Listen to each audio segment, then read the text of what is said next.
The first important thing to clarify is make a kind of statement that landscape is not land. For example, the Alps, right? The Alpine regions were not always considered as landscapes. For a long time, they have been considered like hostile obstacles, physical obstacles that prevented people to go from here to here, or eventually dangerous, or eventually also not very good liking, not interesting in aesthetical terms, neither in terms of the feelings they could generate.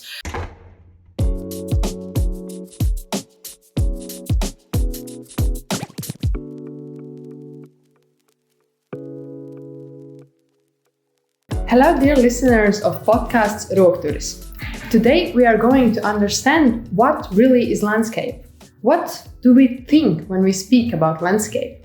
Because a lot of people think that there are parks and some green areas and urban spaces that improve the air quality and how we feel in the city, but it's not the only thing that landscape is. Landscape is something more. It's some cultural aspects, some things we feel in nature, some things that have long past, and something that is very temporary. And today we are very lucky because we are in Milan, Italy, here with our guest, Gaia Piccarolo. Hi, Gaia. Perfect. Hi. And we are going to talk about landscape and what it is. Gaia Piccarolo is an architecture PhD, author of several books and articles. She works in Latus magazine and bilingual architecture magazine that focuses on architecture and its values, and it's highly recognized in Italy and internationally. And she is a lecturer in Politecnico di Milano, where I met her. And Gaia, I wanted to ask you, when I went over your CV and all the inspiring things you tell us in the lectures, it's so much about landscape. You have so much passion about it. How it came so? How it happened? Why about landscape? So, first of all, I'm very happy to be part of this. Thank you for inviting me. It's an honor. So, how did I came up with landscape? I've been formed as an architectural historian at first. So, my PhD was actually on architecture history, right? Okay. And landscape came up a bit later in my career and in my path. As soon as I started working here in the place where actually we met today, that is Lotus Editorial Staff. I started working in this magazine more or less in 2013, and this was actually a great change for me in the way I conceived the discipline, the architectural discipline in general. I shifted from history to critique and, a wider perspective. And in a way, landscape has been always the center of the interest of the magazine since, the 80s and 90s, and specifically in the beginning of 2000s when I was a student.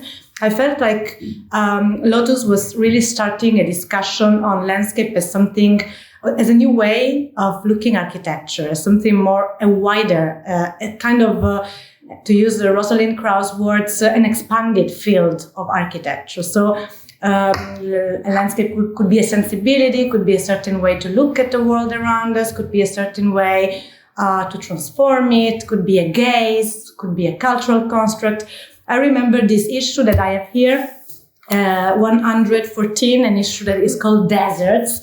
And this issue was really incredible for me. I remember when I was a student, it came up with this, awareness about the fact that the deserts came in our imagination in the 20th century, as much as, for example, the mountains and the oceans entered the landscape panorama in a way in the 18th and 19th century. So it was opening with this beautiful cover, this incredible photo by Richard Misrak that showed how, architecture and the discourse about architecture could deal with a lot of things that were outside architecture, that dealt with the environment, with the way we look at it, etc. So in a way, special sensibility And I got very fascinated by it. I was very happy when I started working here. And then I had the opportunity to kind of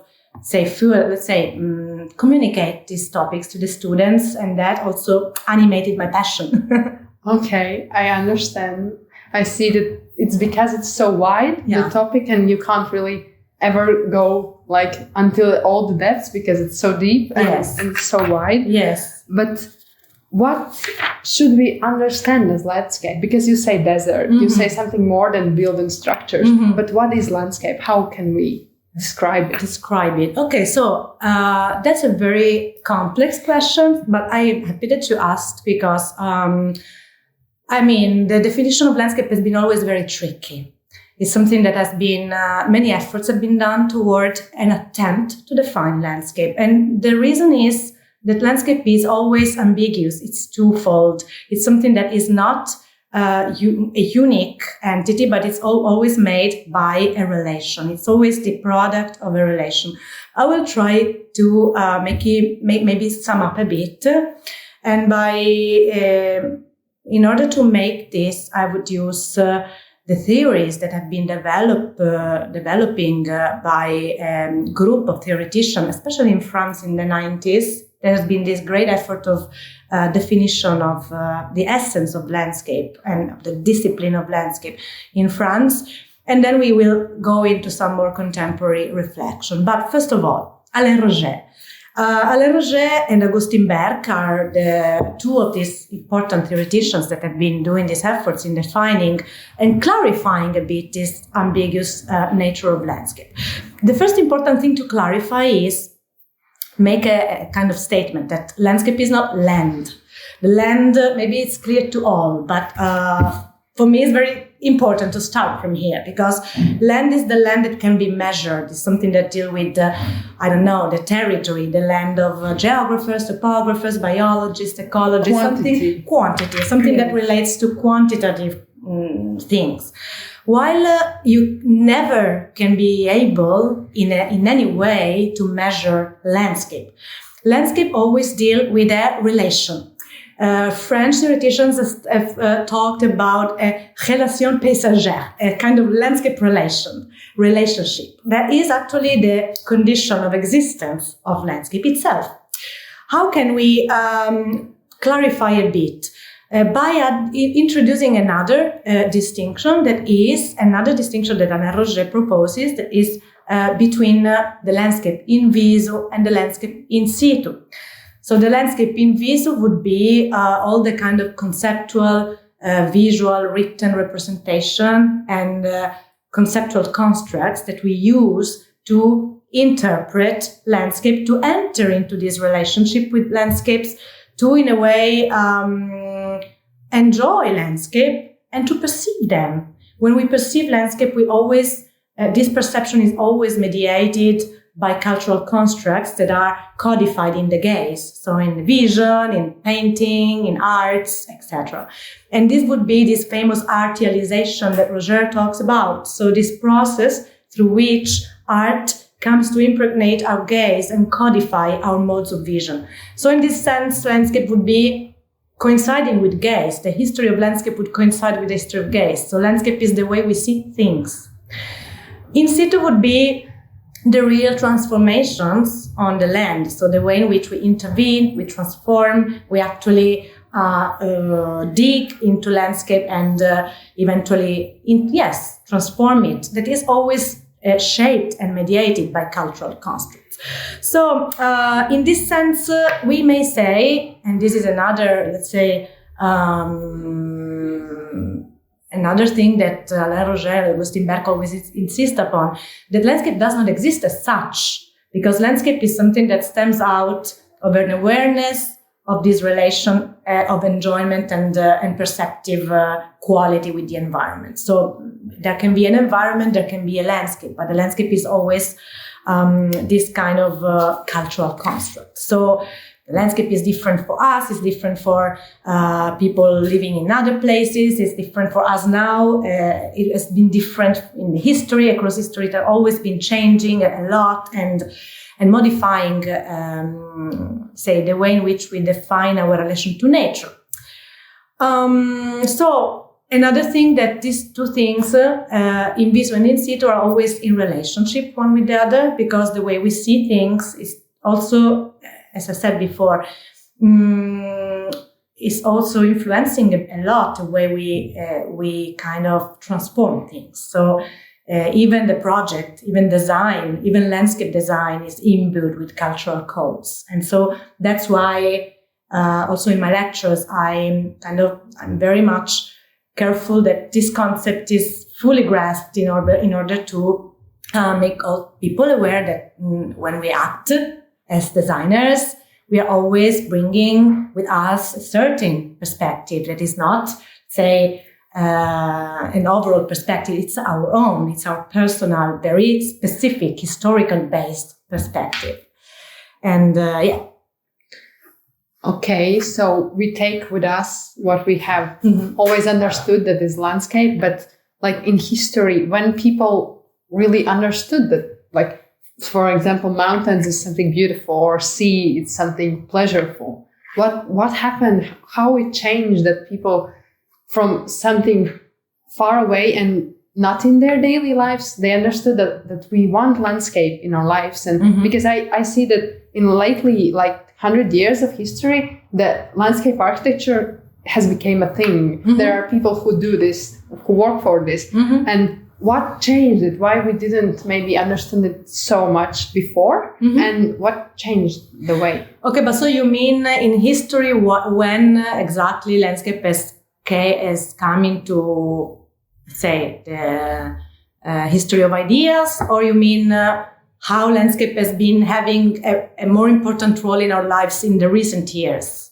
Which of the two of them? Like the first one. Like the first one. Yes. Okay, no, because they're they can be related, but they are both important questions. To answer your question, I would say that it depends. It depends because there is not a unique origin of landscape. It would be stupid to identify one origin of landscape. Landscape as the history of art. I was reading this beautiful book by Didi Huberman about history of art. When is the history of art originating? Which is the root? Many is always originating itself again and again and again. It has several rebirths. It is not originating once and for all. So, for example, we may say that landscape has been originating in Europe at this kind of prodromic beginnings in the Roman period, but there are theoreticians that say that Roman were not a landscape civilization, while others that praise for them to be the first one in the history of the, for example, of Western civilization. In China has for many started a landscape civilization much before than Europe and the Western world in general. And there are many theories about it. And so, in a way, this great question of the origin of landscape has very many different viewpoints. But why, you mean, at a certain moment, certain civilization actually needed this kind of relation that was not only an utilitarian or magic relation with the environment they were inhabiting in a way, but that the condition of inhabiting started to be mediated by this very notion of landscape. How? For many, the many beginnings, in a way, always started with an aesthetic acknowledgement, a way in which this relationship changed from a relationship which was based upon a utilitarian relation or the use of certain resources, or a magical relation with certain resources, or a kind of cosmic unity, with a separation between a subject perceiving and something to be perceived. So in a way, an aesthetic acknowledgement of what certain sceneries in nature or in the world around human beings actually acted on the feelings of humans. So let's say one of the origins of landscape, for example, is connected to this mythical ascent of Petrarca to the Monte Ventoso, in which the poet actually acknowledges his distance from nature, and he kind of long for nature for the first time. It feels like a kind of individual feeling of belonging to something that escapes. So the basis is the relationship of longing, but also of separation, if you know what I mean. Mm-hmm. Say the separation is between something that is there out of us and something which is inside us. And the gap between these two things, in a way, constructs the landscape sensibility. Or in a way, that's something that an intuition. But I think it in a way, it is interesting. And we may also give some more, specific definition. For example, Augustin Berg says that we can talk about a landscape civilization only if we have certain conditions. For example, the existence of certain terminologies to mean landscape. That, in a way, is a symptom that this concept already exists in a certain moment of history or in a certain context. Production, literary and visual, artistic production, or an ornamental garden tradition. But we may say that it changes a lot from place to place. So for some people, China was the first one. For others, Romance was the first one. Eventually, everyone gets to it in a very different way. And landscape actually have a very different meaning for us than for Chinese people, for example, because we actually have a certain tradition according to which landscape is rooted in a certain aesthetical conception, right? But it's not true for everybody. Maybe what we can say is, to simplify, is to make some example. I would like to make 2 examples if you are, if it's okay for you. The first one would be, for example, the Alps, right? The Alpine regions. The Alpine regions were not always considered as landscapes. For a long time, they have been considered like hostile obstacles, physical obstacles that prevented people to go from here to here, or eventually dangerous, or eventually also not very good liking, if you know what I mean. Not interesting in aesthetical terms, neither in terms of the feelings they could generate. So Alpine peaks passed through a process that brought them from being Roger talks about a dreadful land, and came to be these sublime horrors imbued with aesthetical feelings in the Romantic period. But as soon as the first voyagers or amateurs and hikers and then tourists started to conquer the first peaks and to depict them, to represent them, to research around them. And in a way, the history of the Alpine landscape also coincides with the history of proto-touristic practices, and then with the history of tourism, and the several interactions and interweaving between tourist and landscape is a very crucial field of investigation nowadays, because then I get to a very much more contemporary issue that is, in a way, the implications that we have today in the multiplication of the landscape images, in this kind of commodification of landscape for the global tourist industry, or for, let's say, mediated by the media and by this proliferation of images.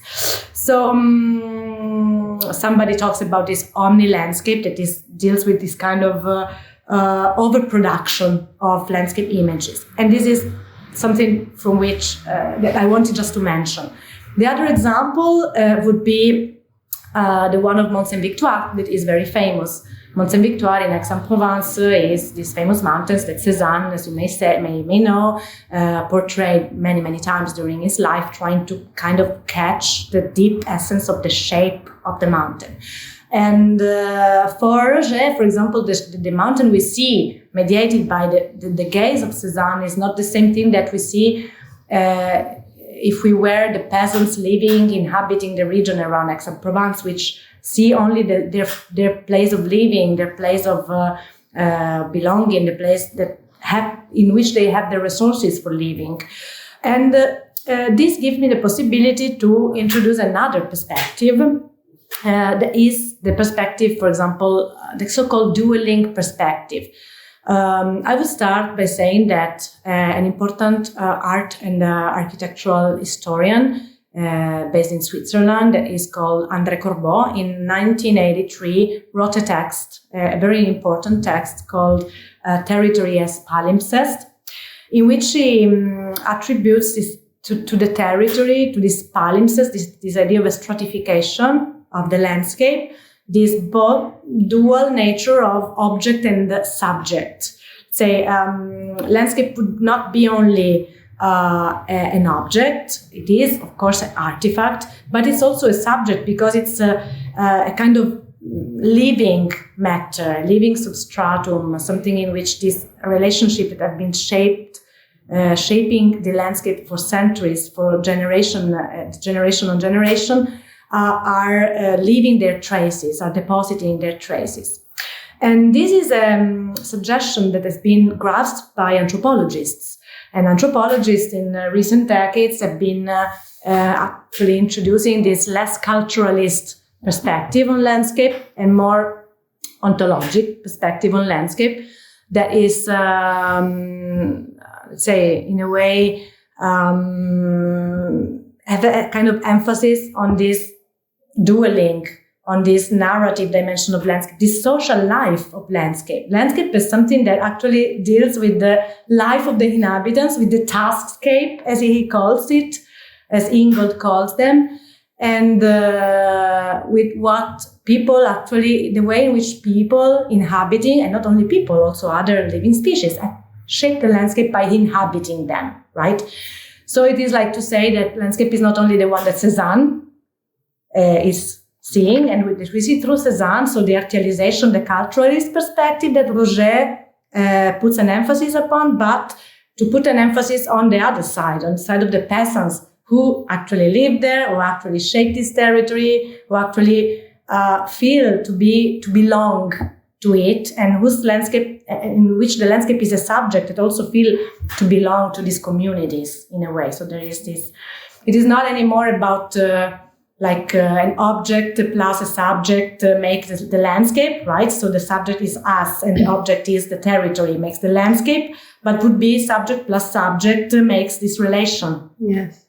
It's again about the relationship. Yeah, exactly. Shape. But it's a different way to look at landscape, not as an object. It's a de-objectification of landscape and a subjectification of landscape. So landscape is also a subject, an active subject in this relation, and not a passive subject of our observation, right? It's taking part in It's taking part, exactly, because it has stratas, and these stratas are alive. And the strata takes part in the transformations as much as we are taking part in it. Okay. So one of the points is that when we have some kind of language to speak about landscape, then we can say that we are understanding that landscape as itself is existing, and at the moment when we can shape kind of relationship with it. But then I wanted to ask, is there any education you can get to become a landscaper if it's so complicated to understand the landscape? Like, do you think that education makes a person into a landscaper, or it's about feelings, or it's... So this is kind of personal, but the most banal answer would be education is very important, but it's not enough, for sure. Education is never enough. Education is nothing passive. For sure, it's necessary. It's super important. And the advice I would give is to have a plural education, and education that could be as plural as you can, right? Not coming from only one source, but always looking around different educations, not one education.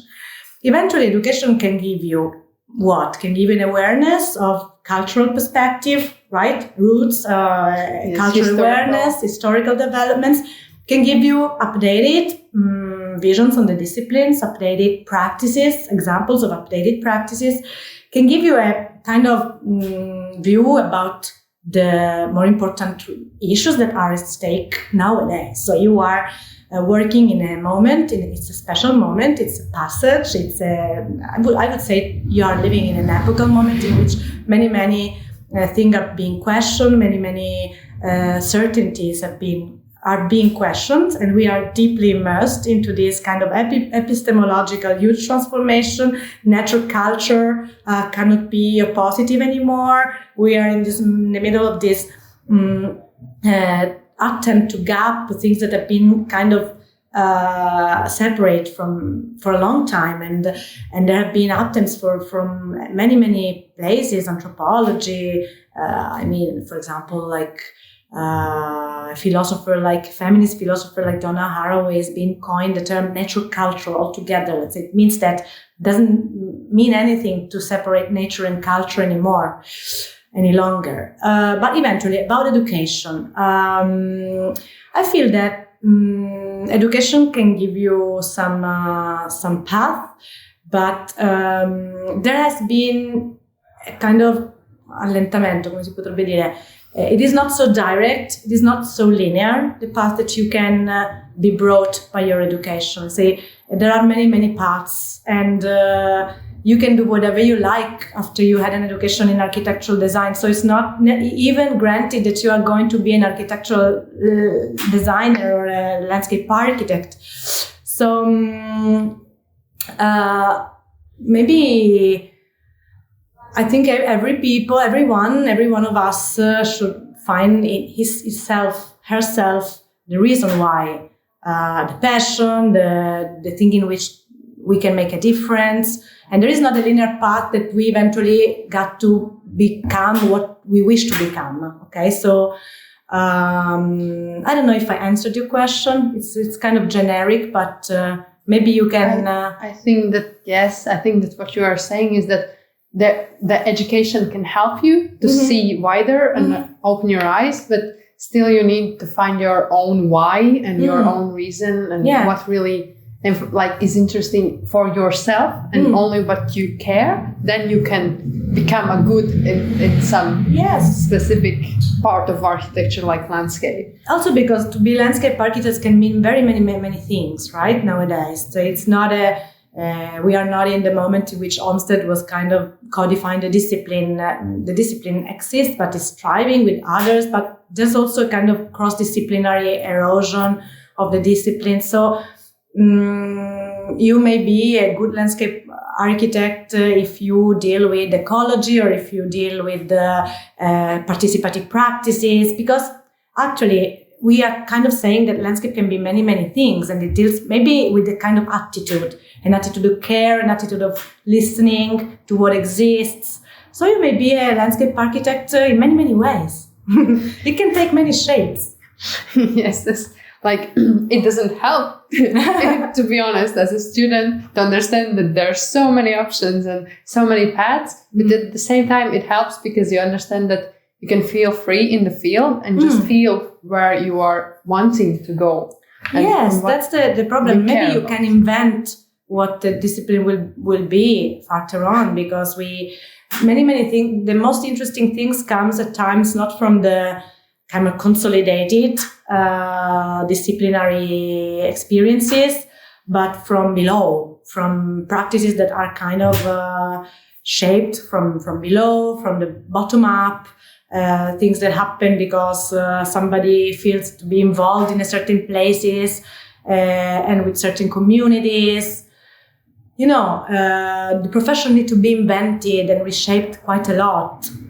Yes, it's like similarly as landscape, it's shaped by the history of yourself, the path you're going, and then you become one. Yes. Or not. Yes. But about thinking about the landscapers, a lot of our landscape architects you have mentioned, they like to do with their own hands. They plant, they grow the seeds, they look how the plantation is existing and acting in different seasons and so on. And I wanted to ask you, why do you think it's so? Why it's so important to do with hands, to dig in the ground? And do you like to dig in the ground? Do you plant? So I think it is very important. It is more and more important. The example I've been making in the lectures is the example by Gilles Clément. Gilles Clément, for example, Gilles Clément loves to define himself as a gardener. Also, maybe he's one of the most influential landscape architect and theoretician in the 20th century. But eventually, why he likes to define himself as such? Because it deals not only with an aesthetical sensibility, which is of course interesting, but with an ethical essence, with a kind of philosophical perspective, point of view, that is that we need to actually, as I said before, be involved, immersed in things, so not dominating, but being immersed, kind of being at the same level with the things we are dealing with, or with the things that we are called to intervene upon, or with the other living beings, plants, animals, biological agents, whatsoever. And this attitude should be an attitude of care. And in order to have this attitude of care and not of an abstract kind of domination, it is very, very helpful to actually dig into things, right? To be an insect who actually not only transforms from within, but also looks from within. Again, I would make a question of gaze, not only of action. So yes, to dig with your hands into, for example, into gardening, but also to look from within and not taking a too abstract point of observation, right? For example, it's interesting. I don't know, many examples in which many very little intervention have been based upon making the inclusion, the involvement of people in making, because this making creates links, creates a relation of also feeling, an affective relation, a kind of belonging. So in order to belong again, we need to be part of it. Yeah. And so, yeah, if I do things on my own with my hands, not so much actually, too less, I would like to do it much more. And yes, if there is something that I really change in the future in my life, would be to dedicate like more time to also to understand, to care, to educate this part that everyone has of caring, of inhabiting, not only in terms of imagining things for the world, but also from the little things, like, in your terrace, like, taking care of plants, because taking care is this first thing, but taking care also of your kids, taking care in general. And maybe also because, let's say, we need to reverse this kind of extractive relationship we had with the world, and we understood that it is not about our presence. The problem is not our presence or our intervention per se. It's not this thing, but we can act in a very positive way. And we have also for example, there are many recent researches that are revolving around indigenous practices in landscapes, for example, in South America, but not only in South America, in which indigenous practices are actually very much able to maintain biodiversity in places. So there is a really a proportion of between biodiversity and cultural diversity. The more the cultural diversity is, the more biodiversity is able to strive, to grow and to survive. And so maybe these practices are practices that starts from caring about and not extracting resources, right? Tim Ingold actually says that we will be in some century, we will not be anymore a digital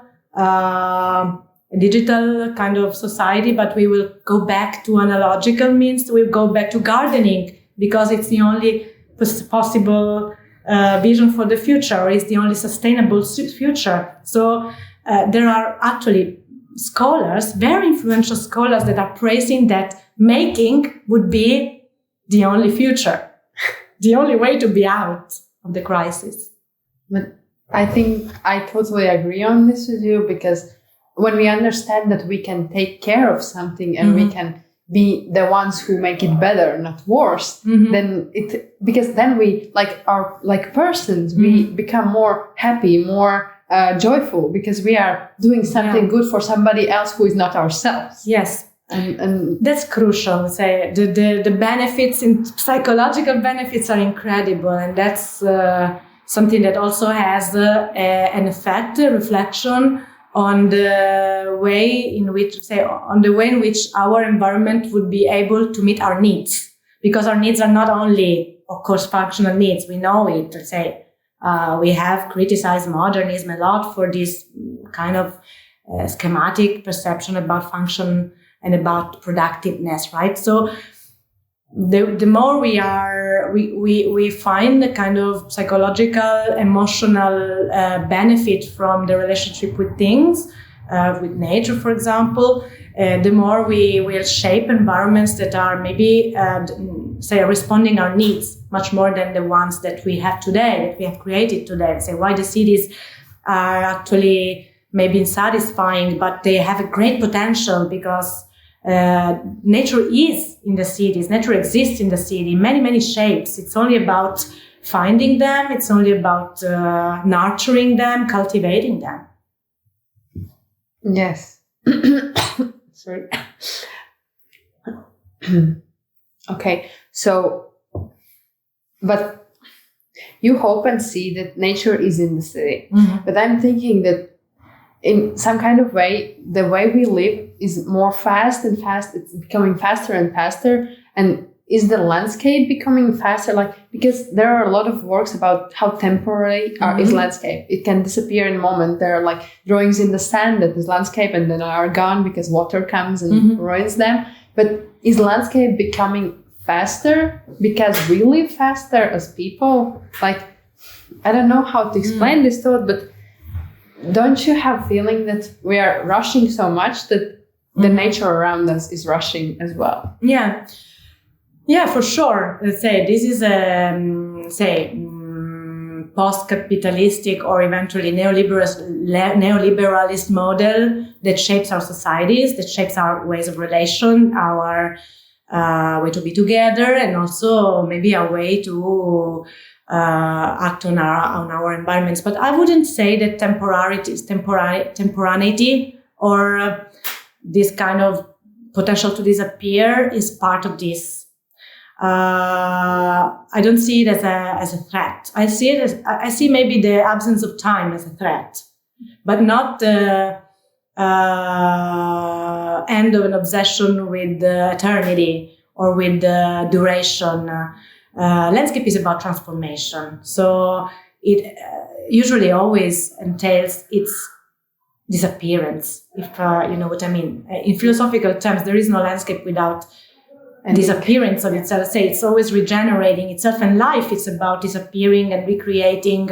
So it also reshapes all our way, traditional, consolidated, classical way to intend also our heritage, right, as objects, etc. But this is maybe another kind of discourse. Eventually, I find that it is very helpful to acknowledge the possibility that a landscape is a phase or an action that we may create on our territory is temporary, and it should not supposed to be there forever, and maybe time is always time is another material of landscape, as we said, with the stratification. So again, phantoms, appearance, disappearance, revenances, the past that comes back from the stratifications, or that becomes a future in another shape. For example, there is this. I have been writing a text on this beautiful project, very famous project, the Aire River in Geneva. The Aire River in Geneva is a very interesting example. It's a renaturalization process of the river. And there is this temporal juxtaposition. There is this disappearance of the process itself. So there is this lozenge shape, bed of the river that is artificial, and the water is creating its own new bed, a new stream by eroding this artificial shape. And then all this process is supposed to leave space for a new ecosystem. And this new ecosystem is the product of something that has been disappearing and has been lasting for a certain lapse of time that has been important to shape this process and to give rise to something new, right? There's never a coming back. There's never a return to the past. Renaturalization is never about it's never about recreating, going back. It's always about creating a new ecosystem from the conditions you have. But to do this, you need to acknowledge that what you do may disappear. What you do may be something that tomorrow won't be visible anymore.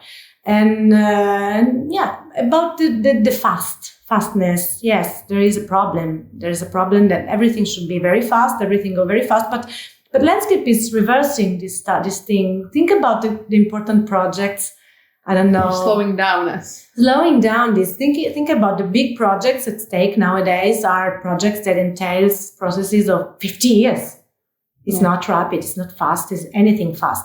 The thing is a negotiation between different times that landscape can need to manage. That is the time of creation of landscape, that is long, very long, and the time of the communication of politics, of social acceptance, right?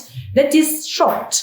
And that's the great deal for landscape architects. It's some advice I can give is to really take care about or think about this articulation of different times that always need to be taken into consideration by architects.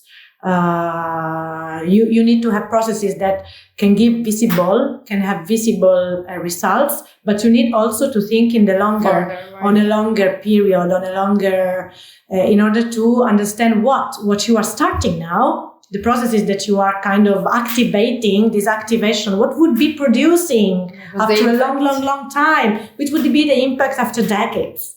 That is really the thing at stake. But you need to mediate with the needs that you have now. Balance. And to balance. Maybe in this sense, landscape is a great lesson to architecture, because architecture has been relying a lot upon the big object, right? In the past few days, star architecture is relying upon the great object that gives an immediate result, a political, demagogic result, and which maybe is more about this fast productiveness of the object than on the longevity and the longemerance of the process. While landscape is always about both. Yeah, that's true. That's a good lesson to take. But as the time is running up, I wanted to ask you, could you give me some three landscape examples that could be really inspiring and open eyes to those things we have spoken today, what landscape is? Yeah. Like 3 projects that really explain this and show. Okay. So, I always struggle in answering this question because I change my mind every 2 minutes, but eventually tomorrow I will give another answer. But for today, yes. I must say that I have 3 things in mind, yes, very different, one from the other. The first would be the swimming pools by Sisa in Lesso da Palmera near Porto, because it's a project that I really love. It's kind of something that I've been also personally linked to this place, but also, why am I suggesting this one? Because it is a project that in the 60s inaugurated a way, kind of disciplinary erosion between landscape and architecture. So it is not an object, it is not an architecture, it is not a landscape, it is both. It is a a way to really work together with natural elements and starting from listening, a care, an attitude of care, of listening of the place, of the traces existing there, but in a way without nostalgic or mimetic tones. It is very difficult because nowadays, I say recently we have many, many examples in which greenery or eventually nature comes into the project in mimetic terms, in imitative terms, in kind of camouflaging terms, while this project is very authentic, sincere in this sense, radical, right? It's gestures that mediates this thing. Second one is not a project, neither a place, but it is a book. Okay. And would be a Lotus issue. A Lotus issue dedicated to photographers is the 164, issued in 2017. It is called Manufactured Outer Landscape. Why I would suggest this to people interested to landscape? Because to sum up what I've been saying until now, that landscape is not only about changing the environment, but it's also about getting a bit into the imagery that we create around places, the way we look, the way we define ourselves, and the way our anguishes, our feelings, in a way, the things that we do not remorse in. So our emotional tone actually reflects into landscape. So great photographers such as Gursky or Berger or Thomas Truth, etc., are summarized in this issue, and I guess that would be a great lesson for entering a bit into this topic, right? And third, I would say that fresh kills is important. Maybe it's banal, but it's important. The fresh kill parks by field operations in New York City, because it is a change of paradigm. It marks a change of paradigm. It is not only a park in terms of, that you experiment through vision or contemplative, but it's a new kind of nature that is stemming out of the neo-naturalization, I would say, instead of of a former landfill in New York, a huge landfill that is being transformed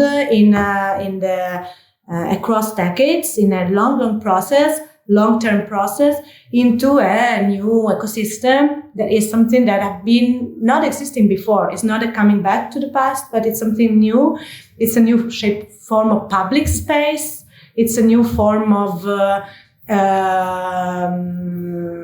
it's a new form of the shape that nature can take in our cities because it's near New York City, and it's a new way of meaning a park also as a reserve of biodiversity and not only as a kind of tamed nature in the city, right? So it's a new wild paradigm of nature in the city, we may say. Yeah. That's why I would put it into these three objects today. Thank you for the suggestion.